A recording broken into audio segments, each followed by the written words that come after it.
What's up everybody, my name is Tyler and you're watching Savvy Hut TV, the show where I explain 3 things that inspired me most last week. To break it down even further, I have grouped my findings into 3 specific categories: music, media, and marketing. Now let's get this thing started. First up is music. This week I bring to you a YouTube group known as Trap and Bass. What they do is combine a bunch of different songs that are maybe already popular and then add more of a hip-hoppity trap sound to it that many of you may be familiar with, but also add a touch of D&B or drum and bass as well. Together that combination forms something quite magical. The example you're hearing right now is Ellie Goulding's I Need Your Love, which in my opinion is pretty awesome on its own, but if you just add a touch of bass to it, these guys really show you how to make it even better.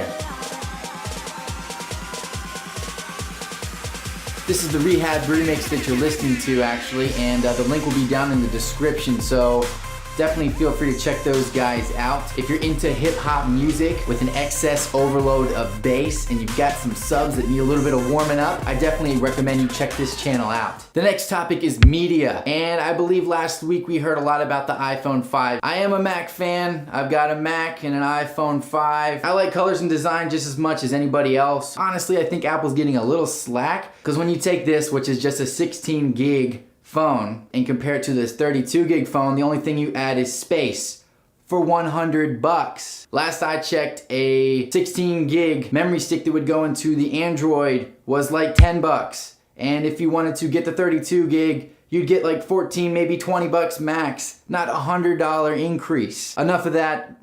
There you go. The final thing on my list obviously is marketing. And this week I want to talk just a little bit about MySpace. I know that it was a while ago they did release their rebranding. Honestly, I don't really understand that either. I don't get why MySpace is trying to come back. They said, yeah, this is MySpace, and they showed the commercial. What was that? What did I just watch? I don't get it. So my main question for them, and for really anybody that's trying to get their company on the road and moving back up to where it may have been or needs to be, should you just completely abandon a failed project, or should you push harder? I recommend that MySpace gathered its groups up and rebranded it completely, because from the feedback you'll see on YouTube and any other advertisement outlet they've been using, it's been pretty negative. The main thing I saw in the whole commercial was just music and people dancing.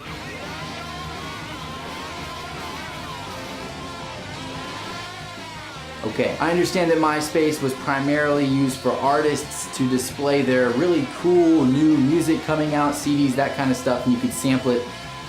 But I think those days are done. And with that, I leave you a quick question. Do you think a company as large as MySpace, should they just abandon an overall project that failed, or should they keep pushing? What do you think about that? Another quick example for any gamers out there is the Sega Dreamcast. Sega bombed it on that one. It wasn't their fault. I think a lot of stuff they put into it was very innovative. But let's say Sega tries to get back into the gaming console business. Would you buy a Sega, whatever the next generation was? Or would you consider that a failed company? Alright guys, thanks for watching. If you enjoyed this video, please give it a thumbs up. That really does help. And do not forget to subscribe. I will be back next week. Alright guys, bye.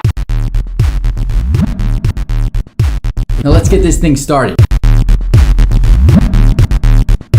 First off is music. This week I bring to you a YouTube DJ group called Eminence. Their ever-flowing bliss of electronic serenity keeps me coming back track after every glory.